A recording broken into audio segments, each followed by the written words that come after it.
What's up guys, Speedoz here, and today I bring you a new build which is Bane, a chaos damage based skill gem that does damage over time and relies on curses. So how does this work? The more curses you apply to the enemy, the more damage the Bane skill will do. You can link your curses to the Bane skill itself on your main link, or you can use something else to apply your curses and help you out with this damage type. And this is why we use Vixen's Entrapment. These gloves is very good for the build. You can apply one additional curse with it, and every time you cast a curse skill, all the sucked curses on these gloves will be applied to the monsters as well. So you cast your Bane, the Despair is linked to your Bane, and in this way, by using these gloves, you will apply 3 other additional curses. This is possible because by default your character can apply 1 curse. You have 1 additional with the Occultist Ascendancy, 1 additional curse with the gloves itself, and we also get the Whispers of Doom node on the tree. This way you can now apply 4 curses to the monsters. It's a pretty solid build defensively speaking, especially when the monsters are cursed with temporal chains, enfeeble, and other types of curses. So after you cast your Bane, you basically move around, wait for the boss life to go down all the way, and then you position yourself again, cast your Bane, and everything works like that. For single target you can choose between Essence Drain or Soul Rend. Both are good. Personally I chose Essence Drain because I'm more familiar with it, and you can also use a spell totem linked with Wither to boost your damage even further. I'll leave the pub in the video's description, and at the end of the video there will be the Uber Elder clip. Alright guys, so let's see how we've builded this one. It's an occultist character, level 85, Bane skill, and the first point we got here for the Ascendancy was Profane Bloom, because by using this we can apply curses to the hexproof enemies. And hexproof means that the enemies cannot be cursed at all. With Profane Bloom we can bypass this limitation. With Malediction we can have an additional curse which boosts our damage even further. Void Beacon reduces monsters' chaos resistance, and Withering Presence is another good option to increase our damage. You can choose between this one or Vile Bastion, because Vile Bastion works better defensively speaking. If you aim for higher levels or level 100, I suggest you get that. It's a good option because it regenerates energy shield every time you kill monsters up to 10%. This way you will see your energy shield recovering every time you kill packs. It's really up to you, your choice if you're going for level 100 or not. For leveling we went this way, getting some spell damage nodes, and then we went up there, got some area of effect.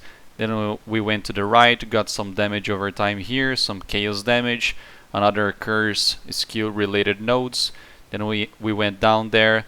We've put this Intuitive Leap Viridian Geo because it enables us to allocate nodes without even reaching those nodes. And we've got some Mana on Kill, works pretty good for our build, damage over time, and mana reserved nodes. If you prefer, before going this way you can get all those nodes on the left because it gives you chaos damage and especially Whispers of Doom.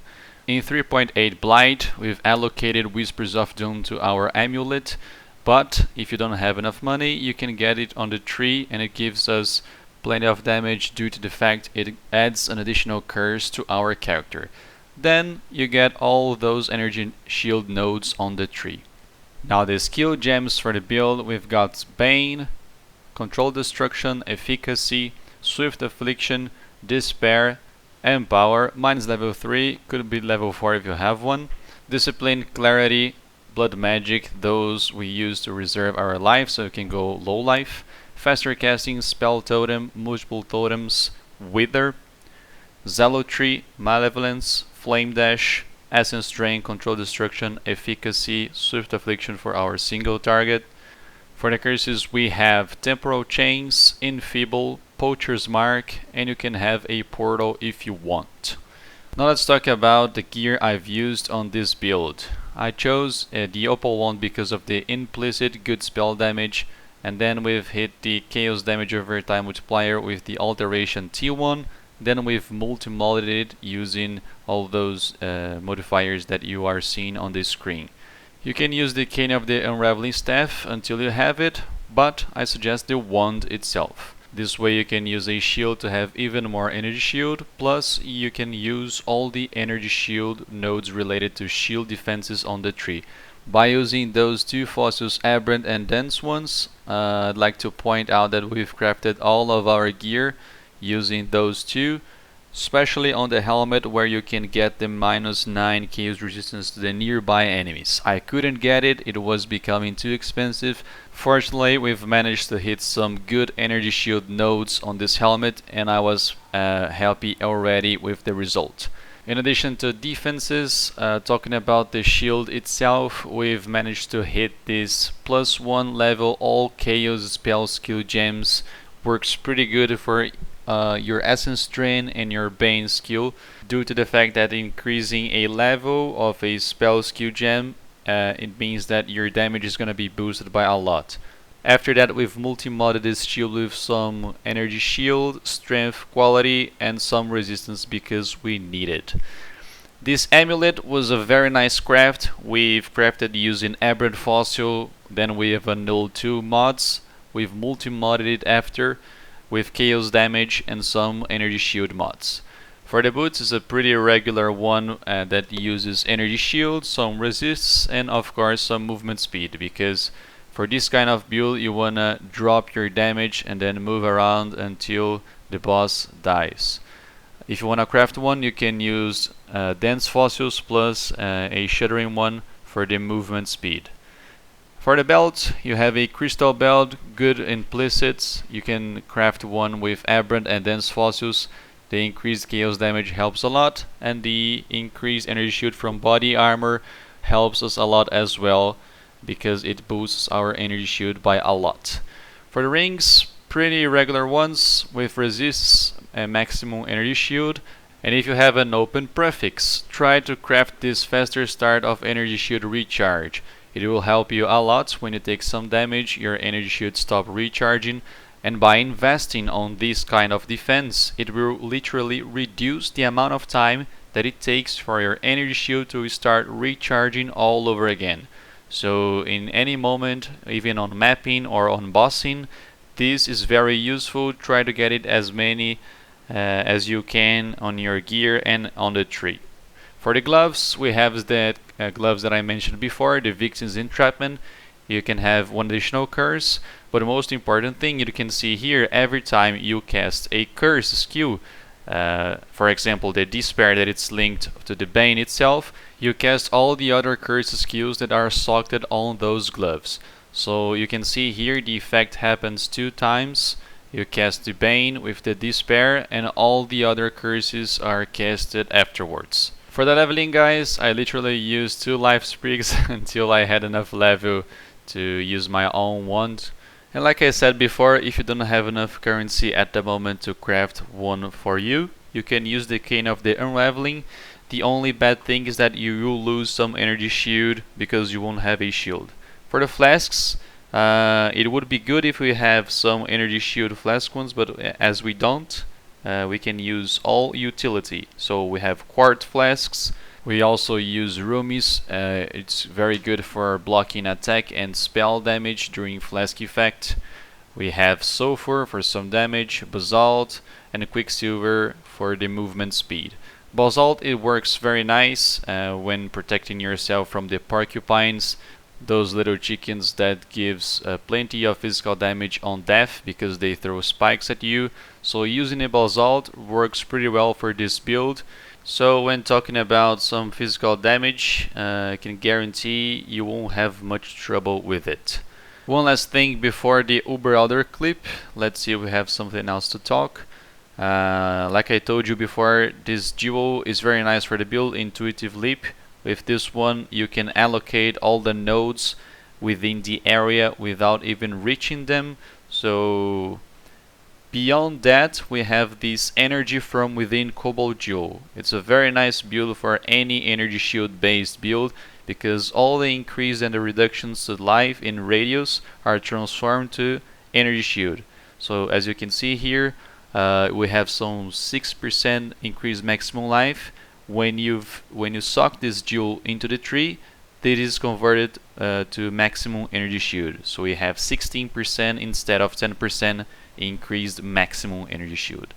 Another good jewel for this build is the Watcher's Eye with two roles. One is related to the discipline. You can have faster energy shield recharge, the one like I've told you before using this ring, as it is in this prefix. You can have faster recharge while affected by discipline, and increased damage over time multiplier while affected by malevolence, which will increase even further your damage. One last detail I almost forgot is that you should use Vol Discipline instead of only Discipline, because as soon as your energy shield start recovering, and if you find yourself in a dangerous situation, you can activate your Vol Discipline, so your energy shield will start recharging instantly. I didn't have it because I leveled too fast and I forgot to use one for myself. Final thoughts, guys. I think overall speaking, this is a very nice build to play. You basically choose which pack you wanna eliminate with one click due to all the curses that you affect the monsters. I usually play life builds, so this is another reason that I made this one, because you've asked for it, so I've made this. It doesn't have the highest damage in the game, but well, it's a very smooth gameplay. You drop the damage and wait until everything dies. Quite a damage over time playstyle, right? Well, thanks for watching. I hope you guys like it, and see you next time. Putrefy, rot, spoil, and fester. Exile, do something!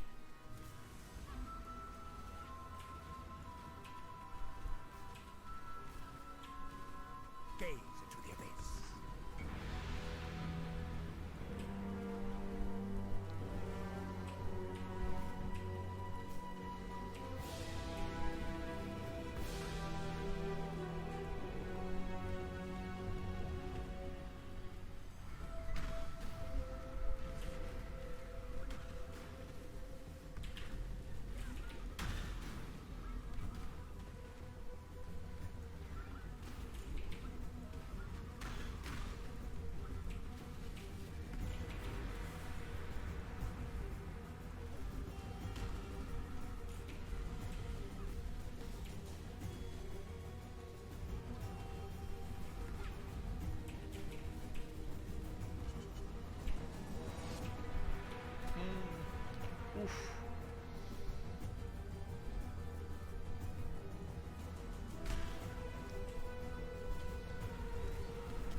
Embraced by misery.